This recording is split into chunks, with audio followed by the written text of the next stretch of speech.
is going on, everybody? Welcome back to another episode of Hanging Heavy. As always, I'm your boy, Desecrator. Welcome back to Hanging Heavy Podcast, where the conversation can get as heavy as the host.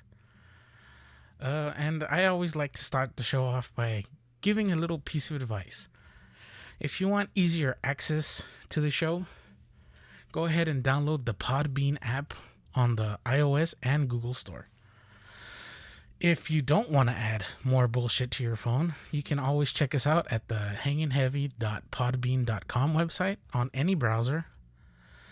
And if you don't want to use your data or fucking your mobile device, you can always check us out on YouTube. Just type in the search Hanging Heavy Podcast on YouTube app or website. And Susan's your aunt and Bob's your uncle. And fuck them both. Let's get into it. Yo, so I want to make it clear. I got the female alert. And if you didn't, well, get better cell service, or better yet, who fucking cares? It was pointless.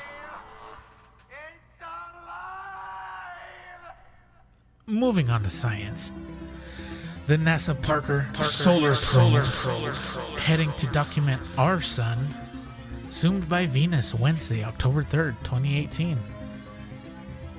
It came within 1,500 miles of the planet, using its gravitational pull to help sculpt its trajectory. It is still on course and on schedule to make its first encounter with our sun by Halloween, and hopefully last its scheduled 12-day mark. It'll gather data about the sun's composition, structure, and all the crazy activity. This probe launched August 12th of 2018, and they plan to use it 24 more times in the next 7 years, getting closer and closer, still using Venus to catapult it to the fiery star. That's incredible. Hopefully their math is sound. Of course it is. But fucking space traveling, man. It's such a trip. No pun intended. I mean, fucking everything has to be meticulously planned to go correctly. So shit, I could never plan the bitch. I just need to warn you, people of Texas, beware. A 29-year-old New Jersey man died from what is commonly referred to as a brain-eating amoeba on September 21st. He died after falling sick with Naegleria fowleri, a rare but deadly amoeba that can cause brain infections. He visited Cable Park's surf resort in Waco, Texas. Hopefully you weren't planning a trip, because the CDC has shut down this resort in order to collect water samples. They are still currently investigating to find the source. Just a little hindsight. Being infected with Naegleria fowleri leads to a condition called primary amoeba meningoencephalitis. Oh fuck. That's a bag of dicks to get out of your mouth. But for you dumb hicks, that means a disease of the central nervous system, which is almost always fatal. Only 4 people out of the 143 infected have survived from 1962 to 2017. Holy fuck, those numbers are not good. Well, Naegleria fowleri is commonly found in the southern United States during the warm summer months. While infection is uncommon, always be aware of the risk when swimming in freshwater lakes, rivers, and hot springs. A person cannot simply get infected by contacting the water or drinking the water, but no, it infects you when it goes through your nasal passage. Jesus, talk about being specific. So you better plug that shit up, dog. Death occurs anywhere from 1 to 18 days after signs of symptoms, which include severe frontal headaches, nausea, fever, and vomiting. The later stages of these symptoms include stiff neck, seizures, altered mental status, and fucking hallucinations. The final one would be coma, and so you've been warned, death. So you better tell your friends. For any of you dumb fucks that actually bought an iPhone XS or XS Max, there's been a charging issue that Apple says will be fixed in the upcoming iOS 12.1 update.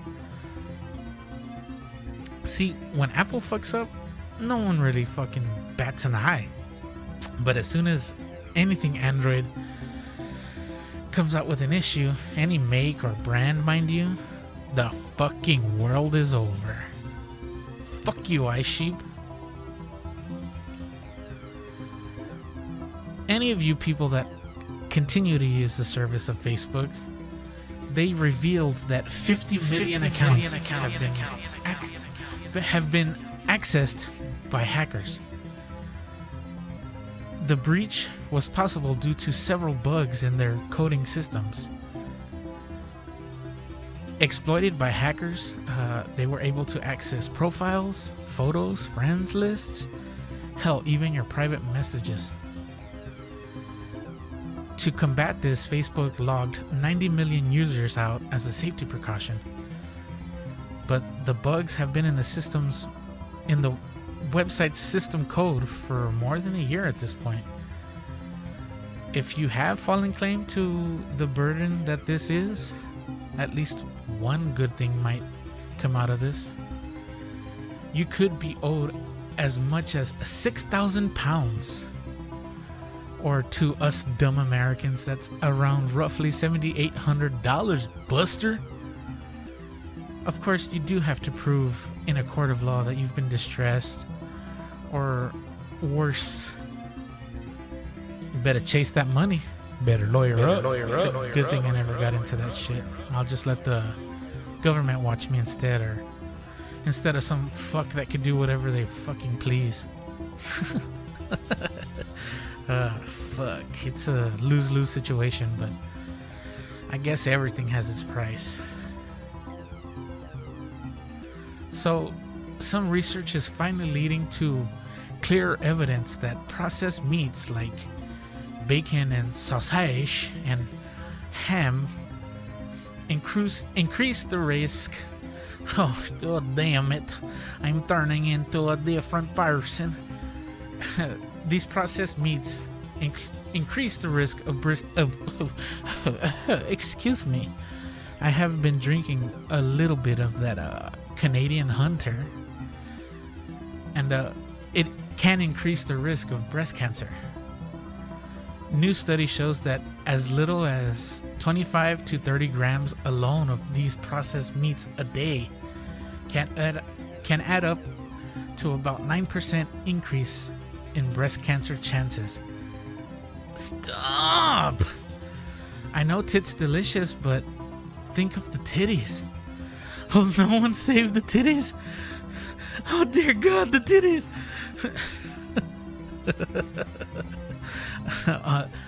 On the subject of sex, a 31-year-old New Yorksman developed a permanent red hue to his vision after taking too much sildenafil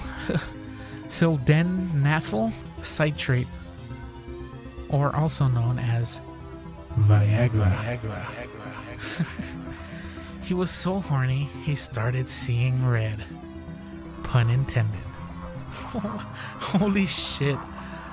Hopefully, she was hot enough to be worth it, Chief. Well, we're all fucked. DARPA is trying its hand at quote-unquote helping the Earth by genetically modifying crops through the use of insects. But some experts are saying it could also be used as a new class of biological weapon. Seeing as DARPA is a military agent, well, fuck me. I'm done covering this piece. Oh, they coming to get me! I shit myself. Yes, science. I just had a random thought. Rain is like cloud jism. They don't always come, but when they do, it's refreshing. A quick sports break! So I rarely cover sports, but I do have an interest in it. So let's get into that a little bit. I'm gonna just dip my toes in the shallow end so that I'm not off-putting by any means. So the NHL season opened Wednesday with a show-off between the Boston Bruins and the Washington Capitals. And Jesus, the Colts got that ass whooped. Although I got love for that team, shit, they got curb stomped. I'm talking 7-0 for the Capitals. Ovechkin didn't even score, but with 7 goals, that old ass man didn't have to. The good thing is the Bruins made a quick turnaround against the Buffalo Sabres the very next day with a clean sweep of a score of 4-0. Thursday, I caught a little bit of the Vegas Golden Knights game during the commercials of a more important game. They played the Philadelphia Flyers, and boy, they were hot last year. But starting off cold on the ice with a loss to the lame Flyers 5-2. Speaking of that more important game, I'm talking about the New England Patriots, and whoa, let's go, baby! Whooping that Indianapolis Colts ass. This game was a personal one, and they wanted to stick it to him hard. And they did just that. For the GOAT, a.k.a. Tom Brady, he wanted to prove once and for all Deflategate was bullshit. And, ooh, I bet they regret that now. Besides that, it was a record game for Brady. Not only did he join the 500 touchdown club, being the third person being behind Peyton Manning and Brett Favre, but he also did it throwing to 71 different receivers. His 500th touchdown going to the newest addition, Josh Gordon. Let's fucking go! The rest of the NFL will play Sunday and Monday. It's on to Kansas City. Yikes. Another Boston team is up and doing great, and that is the Boston Red Sox. They have made it to the last 8 in the Major League Baseball. That means they're in the playoffs for the World Series. I could kind of care less about baseball because it's boring as fuck, but I'm all for them making it. Another team that I proudly represent is the Houston Astros. And not only did they win a World Series, but they're back in the running for another one.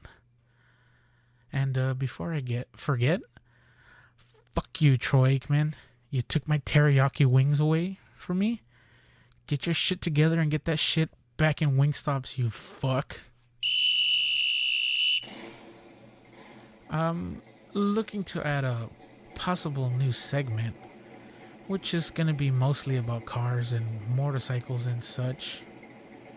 I'm not a big gearhead, but this stuff is interesting to me.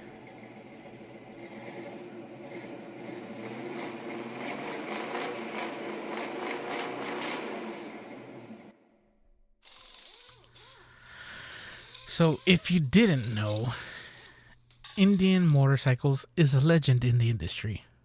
But for the last couple decades, they fell off and Harley kept becoming the giant it is as the leader of motorcycles. But recently, Indian motorcycles has made a resurgence. I personally prefer the look and style of Indians over Harleys, but what the fuck do I know? I drive a truck. But their newest bikes, like the FTR 1200, looks sexy as hell.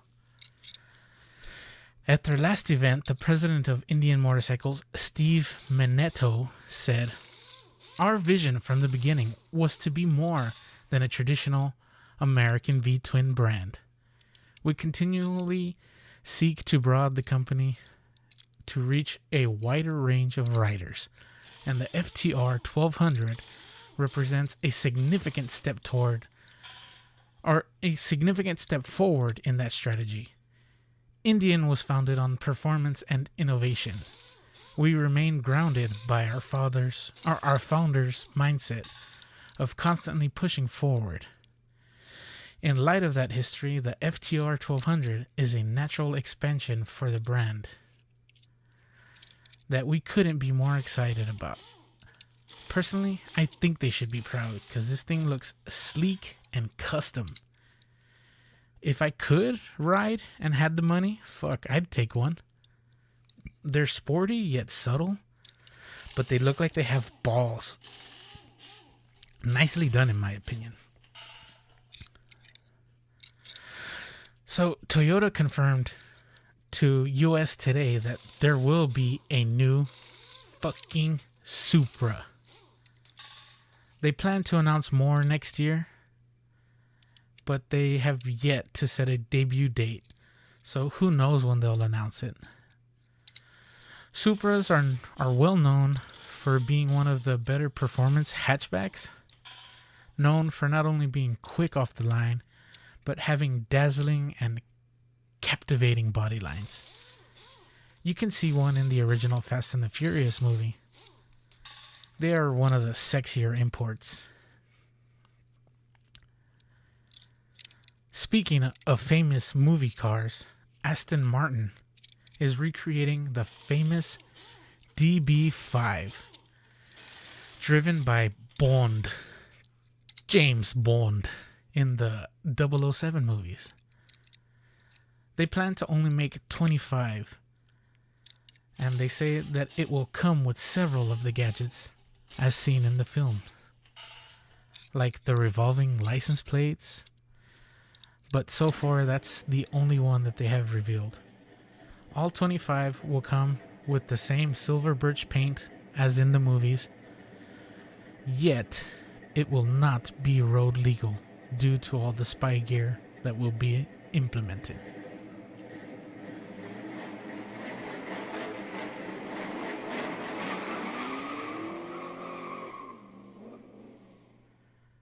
Enough of that machismo bullshit. Let's get into something a little lighter and a little more fun. So, a legend in the gaming world, Mega Man, is coming to the big screen. The game is coming off the release of their latest video game, and it's gathering some steam. Capcom announced Wednesday that based on the influential and globally loved Mega Man franchise, Capcom aims to appeal to a diverse audience, including not only game players, but action movie fans as well, with the adaptation that maintains the world of the Mega Man games. With incorporating the grand production and entertainment value that is Hollywood movies, and as much love that you can give Mega Man. But as much as I love Mega Man, I think this is a horrible idea. Fuck. In an update to the Telltale games, they got even more layoffs. It says they are running to finish The Walking Dead with a skeleton crew of 25 developers. It sucks to hear, but gotta do what you gotta do. Like I mentioned last week, I don't really love their games anyway. In a leak, the free games of the month of November for the PlayStation Plus account holders, they had a page up on their website that showed Bulletstorm Full Clip Edition and Yakuza Kiwami. If they stay with these, it'll be a better free offering than this month. But they quickly pulled down the pages. They could still keep this lineup. They could also change it now that they got the leak. Let's switch it up a little bit. Video game publisher Bethesda is in the feeling good part of the news cycle because they let a 12-year-old boy dying of a rare cancer play the new Fallout 76.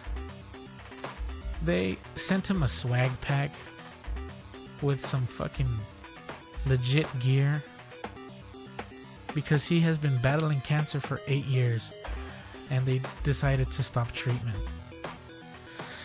An assistant director from the company drove 4 hours personally himself to deliver the fucking loot crate to one of their biggest fans. In a game who kind of went quiet, Anthem released how their 4-character class system will work. First off, Anthem is a third-person mech shooter, which sounds so juicy. And the first of the classes is going to be the Ranger, which is the most adaptable all-around class. Then there's the Colossus, which would be the warrior-type defender class. Then you have the Storm, which is the magic user. And finally, pulling it all together is the Interceptor, as the agility speed class. They all differ, and the playstyle that differentiates each class is key to working as a team. If it gets cheap, I'll probably buy it if my puppies are down to get it. But I kind of lost interest in it. Sony game developers are speaking anonymously to the press, saying that they are getting their games and systems ready for Sony to finally allow users to change their gamer tags. Finally. Sony hasn't confirmed this at all, so it's just the whisper that sails from my butthole. In Fortnite news, nah, not today. I will say though, I miss playing as my thick Miss Penny. God, I love looking at her thick sexiness walk around.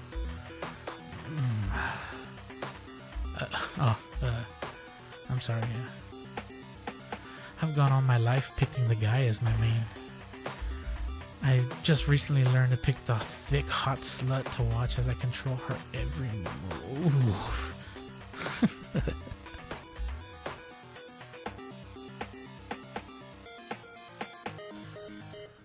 Every country looks inward toward Japan with envy. How have they managed to upkeep such a harmonious and crime-free society? By modern standards, Japan's crime rate is staggering low. Compared to the rest of the populace, fewer than one person is murdered for every 100,000, compared to the 4.8 in the United States and 44.7 in Belize. Only Iceland, with a population of 325,000, has a lower rating compared to the 127 million people that live in Japan. Japan's numbers are still lowering compared to the ever-rising number around the world. That, as a rule, then Japan has not been plagued by that which we all know as a serial killer.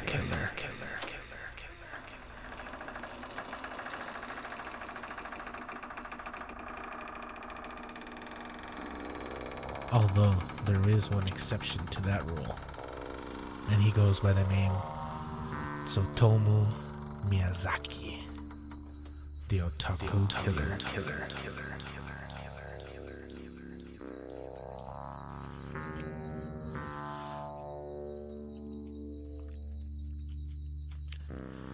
She was wearing a pink and white shirt adorned with cats and had a page boy haircut with pink shoes on. She stood 3'4". Her name was Mari Kono. She was just 4 years old. But on August 23rd of 1988, she went missing. Lured into his car after he offered her a ride home, she was seen on 3 separate occasions with a man with a pudgy face, curly black hair, dressed in a white sweater and white slacks. Little did they know these were her last moments alive. Instead of taking her home, he drove 30 miles away from the city they lived in. Police and family members searched frantically, giving TV interviews, printing and posting over 50,000 posters, searching for the girl. Several days later, though, an anonymous postcard showed up at their home. Police brushed it off as a hoax or a prank, but it was indeed sent by Miyazaki. It simply stated, "There are devils about." He took her to a secluded forested area where he brutally strangled her and then proceeded to undress and rape her remains. He took photographs as a trophy. He left her remains unburied in the woods. 6 weeks later, he decided to return to his newfound lair with the new victim, Masami Yoshisawa, which he also lured into his car. She met the same fate as Mari, whose remains were no farther than 100 yards away. As he attempted to capture his photographic trophy, Masami's muscles twitched involuntarily, and this led to him fleeing in terror. Police repeated the same diligent process, but were still unable to find a suspect, as they nearly have no experience having to hunt a serial killer. They labeled both cases officially as missing people. 2 months later, though, this would change. Erika Nama, while returning from a friend's house, was offered a ride. The 4-year-old was reported missing later that day. Police and her parents feared the worst due to the recent disappearances. The very next day, a local youth nature facility found clothing belonging to a child in the woods behind a parking area. Erica's body was found the next day in a different part of the woods. Found bound by the hands and feet with nylon cord. Brutalized exactly like the first 2 girls. When they released details to the public, 2 men came forward to state they had helped a man with his car when he was parked on the side of the road with his emergency lights flashing.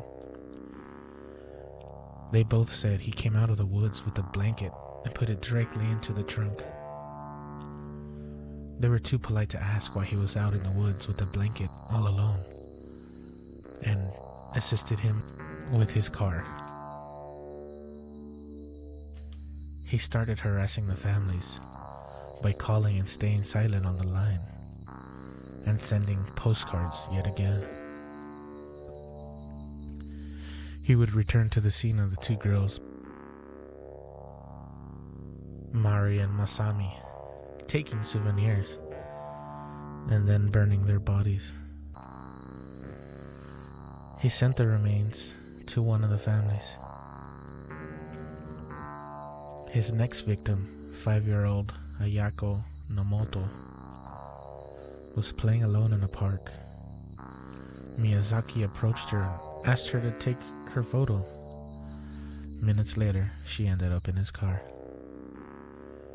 He later strangled her and bound her feet and hands together. This time was different. He videotaped his crime.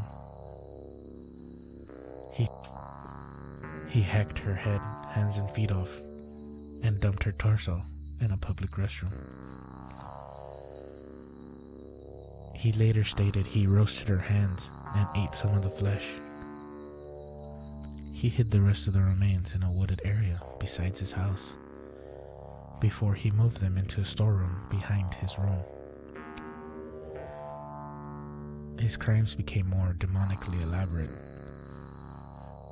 as he had no plans on stopping. He prowled the streets again, this time coming upon 2 sisters playing. One girl managed to escape and ran home to tell her father, who in a rage and wild panic ran to the spot that this occurred. He found his daughter in the back of Miyazaki's car, naked, while he was attempting to take photos of her. The father managed to land a strike that brought Miyazaki to the ground. But while tending to his frightened daughter, Miyazaki escaped.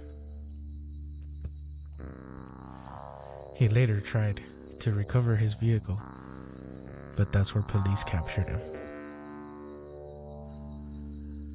He claimed in court he was possessed by some kind of rat man, and they found him to be mentally unsound. Miyazaki's father blamed all the blame on himself for not noticing sooner his son's drastic behavior as a child. After he apologized, he committed suicide. Miyazaki later wrote of his victims, "There's nothing much to say about them. I'm happy to think I did a good deed." Eventually he was put on death row and later hung.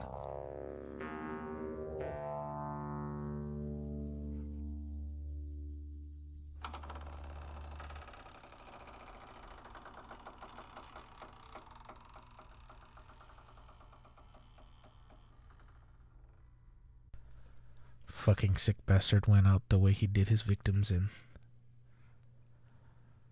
Well, that thoroughly bummed me out, so I think I'm just going to end the show there. Again, thank you guys for listening. Hopefully you guys are liking the new product that I'm presenting. Go ahead and download the Podbean app for easy listening. Automatically get notified when I upload or any update, really. You can also check us out on the website, which would be hanginheavy.podbean.com. Or if you don't want to do that and you have the YouTube app, you can check me out on YouTube. These go up there. Just search in the search bar Hanging Heavy Podcast, and there I am, cock out. So yeah, fuck, man, why do people fuck with kids? It fucks me up. Rich and rare.